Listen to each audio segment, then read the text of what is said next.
Gorfforol.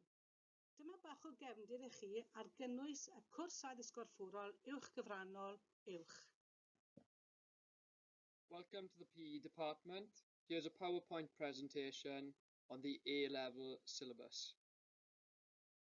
Dyma'r strwythur y cwrs. Mae uned 1 a uned 3 yn aroliad, un yn blwyddyn 12 a un yn blwyddyn 13, a wedyn uned 2 a uned 4 yn gwaith cwrs ac ymarferol. Slide shows the structure of the course. The first and third units are external examinations, the first in year 12, the third in year 13. Units 2 and 4 are practical activities and non-exam assessments, coursework. Addysg Gorfforol. Unit 1 is exploring physical education. Physioleg ymarfer corff, dadansoddi perfformiad ac ymarfer. Exercise physiology, performance analysis and training is the first part of Unit 1. Dadansoddi, analysis, biomechanig ac adeilad y corff, biomechanics and the structure of the body. Dulliau paratoi ac ymarfer, preparation and training methods. Systemau egni, energy systems. Llidded ar broses ymarfer, fatigue and recovery, diet a maith, diet and nutrition. Rhan 2 uned 1 yw seicoleg chwaraeon.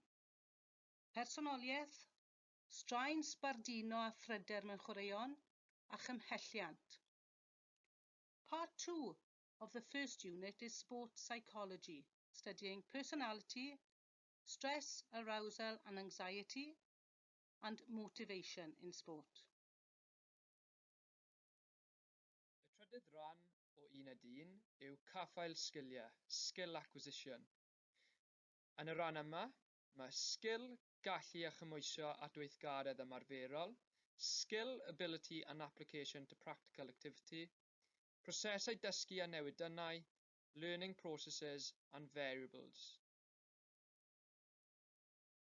Rhan 4 uned 1, sef rhan olaf yr uned, yw chwaraeon a'r gymdeithas, sydd yn edrych ar chwaraeon, diwylliant a'r gymdeithas, datblygiad chwaraeon modern, gwahaniaethu cymdeithasol mewn chwaraeon. The final part of Unit 1 is sport and society, looking at sport, culture and society, the emergence of modern sport, social differentiation within sport. Bydd pob un o'r unedau yma o fewn arholiad blwyddyn 12. All of these units will be within the exam at the end of year 12. Fel dwedon ni'n gynnau, mae uned 2 yn rhan ymarferol y cwrs. Unit 2 is a practical side of the course, which also contains coursework. Mae hefyd rhan o waith cwrs. Bydd proffil perfformiad personol, y gwaith cwrs, yn 1,500 i 2,500 o eiriau. The personal performance portfolio will be coursework and will be 1,500 to 2,500 words on their practical performance. Mae'r perfformiad ymarferol wedyn, the practical performance itself, is an assessment of how they perform in their sport. They will then have a choice to referee or coach within that sport. Bydd hefyd opsiwn gyda nhw wedyn I dyfarnu neu hyfforddi fel rhan o'r uned 2. Yn astudio uned 3 ym mlwyddyn 13. Teitl yr uned yw Gwerthuso addysg gorfforol. We will be studying Unit 3 at the beginning of Year 13, where pupils will be evaluating physical education. Dyma cynnwys uned 3. This is the content of Unit 3.